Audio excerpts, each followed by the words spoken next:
Assalamualaikum warahmatullahi wabarakatuh. Waalaikumsalam warahmatullahi wabarakatuh. Alhamdulillah wa syukurillah wassalatu wassalamu ala rasulillah la quwwata illa billah. Baik, mari kita kuliah kita dengan bersama membaca basmalah. Bismillahirrahmanirrahim.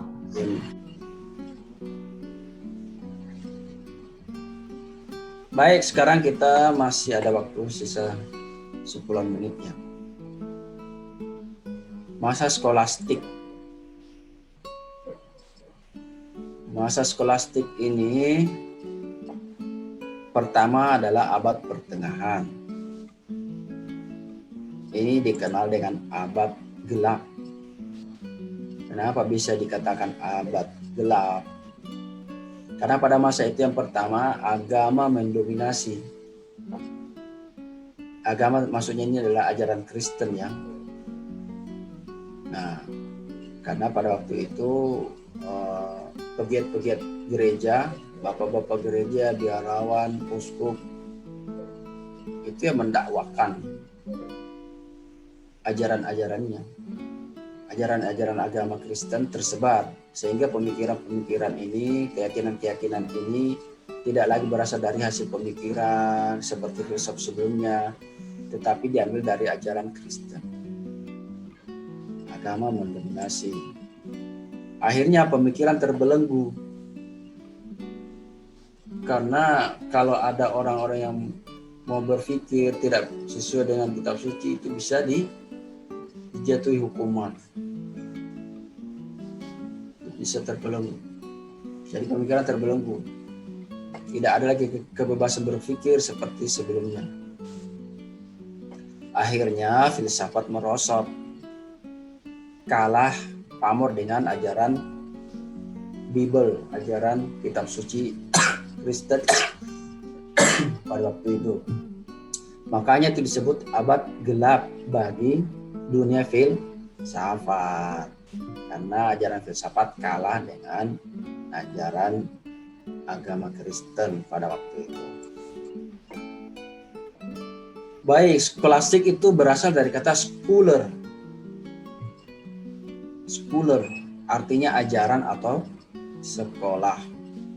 Sebenarnya skolastik ini itu rentang waktunya antara abad ke-9 sampai ke-15.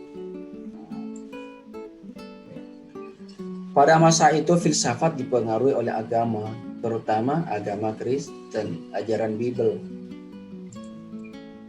Nah, sehingga doktrin-doktrin agama lebih kuat daripada kebebasan berpikir, kebenaran dari ajaran-ajaran dari hasil pemikiran. Jadi pada waktu itu ya akal kalah. Maksudnya akal kalah ini karena tidak bebas berpikir lagi. Karena yang digandrungi atau berkuasa pada waktu itu adalah ajaran agama Kristen. Akhirnya sains terhambat. Masa skolastik itu terbagi 3 masa sebenarnya. Yang pertama disebut skolastik awal. Itu antara abad 9 sampai 12. Pada masa ini kebangkitan pemikiran. Kenapa dikatakan pemikiran sudah mulai bangkit? Karena sudah mulai ada sekolah. Sudah ada mulai sekolah di Karel Agung. Nah, di situ di sekolah itu diajarkan ilmu-ilmu dia dan pemikiran seperti yang disebutkan teman-teman tadi. Khusus untuk pemikiran yang gandrung atau yang dominan pada waktu itu menjadi topik pembahasan adalah hubungan antara akal dan wahyu, hubungan antara rasio dan agama, atau hubungan pikir dan pikir. Itu yang dominan diperbincangkan pada waktu awal-awal skolastik. Nah, pada waktu itu ada tokoh yang muncul. Namanya Anselmus. Anselmus itu mengajarkan credo ut intelligam. Percaya agar mengerti. Jadi maksudnya dia itu menghendaki kita itu percaya kepada ajaran agama dulu, terlebih dahulu. Kita harus menerima ajaran agama terlebih dahulu. Dengan demikian kita akan mengerti. Kita akan mengerti tentang Tuhan, kita akan mengerti tentang manusia, tentang alam raya, tentang apa saja. Jadi kita harus percaya dulu, kita harus iman dulu, baru kita mengerti. Jadi ya dia mengutamakan keyakinan dulu, baru berpikir. Nah, tapi ada tokoh yang berseberangan dengan Anselmus. Namanya Peter Abelardus. Peter Abelardus itu mengajarkan bahwa iman kita itu harus didahului oleh akal. Artinya akal dulu baru iman. Kenapa? Karena menurutnya apa yang diterima oleh akal, apa yang masuk akal, apa yang logis, itu baru bisa diimani. Itu baru bisa diterima oleh iman. Kalau akal kita ini belum menerima, kalau belum masuk akal, belum logis, maka iman kita tidak menerima. Nah, itu yang diajarkan oleh Peter Abelardus. Jadi ini kontradiksi dengan Anselmus. Kalau Anselmus mengajarkan iman dulu, percaya dulu, menerima agama dulu, baru pelan-pelan kita bisa memahami hidup ini, bisa memahami diri kita, tujuan hidup kita, bisa memahami alam raya ini, tujuannya apa diciptakan, dan seterusnya. Tetapi sebaliknya Peter Abelardus itu akal dulu, harus diterima akal dulu. Semuanya bergantung kepada akal. Kalau akal menerima, baru bisa diimani, diyakini. Kemudian masa yang kedua, skolastik keemasan. Itu sekitar abad ke-13. Tahun 1200 sampai tahun 1300. Pada masa ini, skolastik atau filsafat itu mengalami masa berbunga. Kenapa dikatakan berbunga? Karena pemikiran-pemikiran filsafat mulai tumbuh lagi. Itu dipengaruhi oleh pemikiran Aristoteles, Ibn Rushd, dan Ibn Sina. Oh iya, jadi yang kita bahas di sini sebenarnya adalah pada saat ini adalah skolastik Barat ya. Jadi skolastik Islam belum dibahas di sini. Itu berbeda pembahasannya. Kalau skolastik Islam nanti dibahas di pertemuan selanjutnya sebenarnya. Itu berbeda bahasan. Jadi skolastik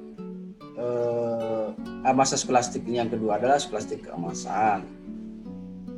Pada masa ini ilmu pengetahuan tumbuh. Ditandai dengan berdirinya Universitas Alma Mater di Perancis. Universitas ini menjadi embrio cikal bakal universitas-universitas di kota-kota lainnya.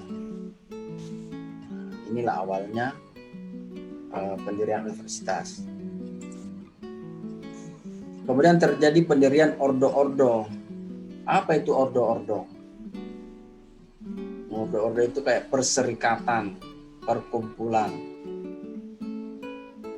Tetapi ini perserikatannya di kalangan lebih condong kepada kalangan gereja, kalangan biarawan, kalangan uskup, pendeta gitu ya. Tapi justru mengajarkan pengetahuan. Salah satu tokoh filosof pada masa ini yang tampil adalah Thomas Aquinas. Thomas Aquinas ini mengajarkan bahwa alam semesta ini dibagi berkelas. Jadi alam semesta dan isinya ini itu berkelas-kelas. menurut Thomas Aquinas. Ada namanya anorganis, ada namanya animal atau binatang. Anorganis itu yang benda mati ya. Dan manusia, ada namanya malaikat, ada namanya Tuhan. Jadi dari kelas-kelas alam semesta ini, Tuhanlah yang paling tinggi. Tuhanlah yang tertinggi. Yang mana Tuhan ini bertugas sebagai pembimbing dari kelas-kelas yang lain. Tuhanlah yang membimbing anorganis, Tuhanlah yang membimbing animal, yang membimbing manusia, dan yang membimbing malaikat. Itu menurut Thomas Aquinas. Jadi Tuhan sebagai pembimbing dari kelas-kelas yang lain. Karena Tuhan itu sebagai awal dan akhir segala sesuatu. Makanya Tuhan sebagai kelas yang tertinggi. Kita masuk yang terakhir, skolastik akhir. Itu terjadi pada atau rentang waktunya antara abad ke-14 sampai 15. Pada masa ini orang sudah malas berpikir. Akhirnya agama kembali mendominasi pemikiran manusia. Ajaran Kristen, Bible kembali mendominasi pada waktu itu ya. Ini di dunia barat ya, bukan di dunia timur. Nanti minggu depan kita akan membahas skolastik Islam yang terjadi di dunia timur. Pada waktu itu ada salah satu tokoh namanya Nicholas Kosanos. Tuhan itu objek sentral intuisi manusia. Jadi di sini nampak bahwa filsafatnya itu bercorak teologis, bercorak ke ketuhanan. Karena memang pada waktu itu agama lah yang mendominasi pemikiran, bukan akal lagi ya. Di agama. Makanya orang sudah mulai malas berpikir pada masa skolastik akhir. Menurut Nicholas, untuk mendapatkan pengetahuan itu ada 3 cara. Yang pertama melalui panca indera. Jadi panca indera itu bisa mencerap pengetahuan dari benda-benda yang berjasad, benda-benda yang berfisik. Namun pengetahuan yang didapatkan panca indera ini itu tidak sempurna. Ada kekurangannya. Ya misalnya kita contohkan kemarin itu ya, kayak bulan dan bintang. Mana yang besar? Menurut panca indera ya bulan. Nah, ini tidak sempurna dia.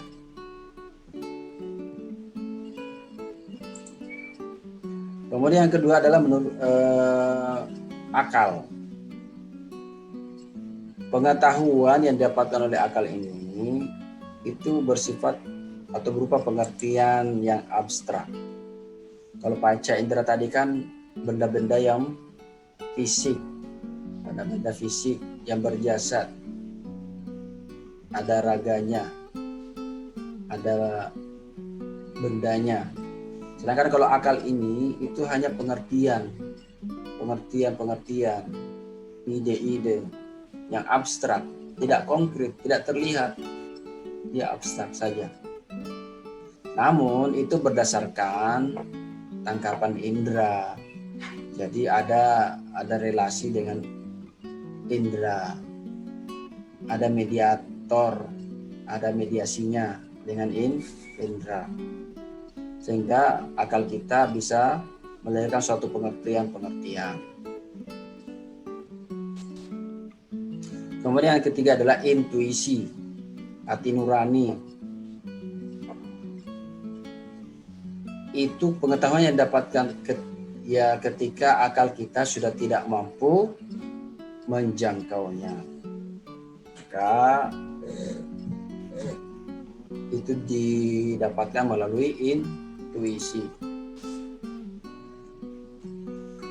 Nah, masa skolastik, selain skolastik barat itu ada skolastik Islam.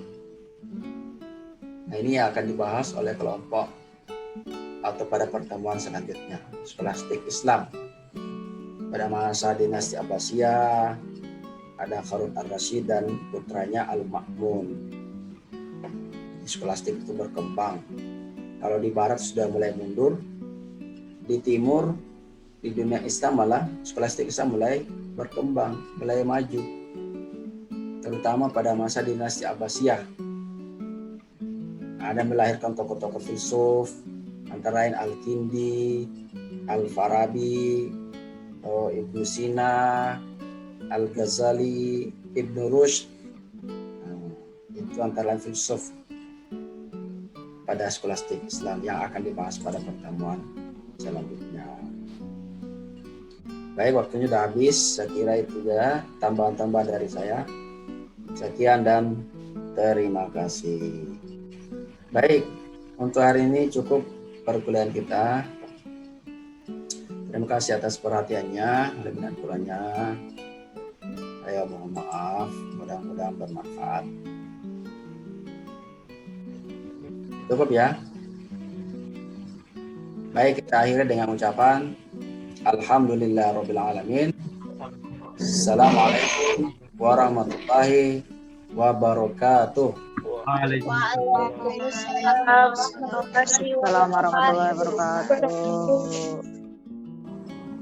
See you. See you, Pak. Bye-bye. Bye. Bye-bye, Bapak.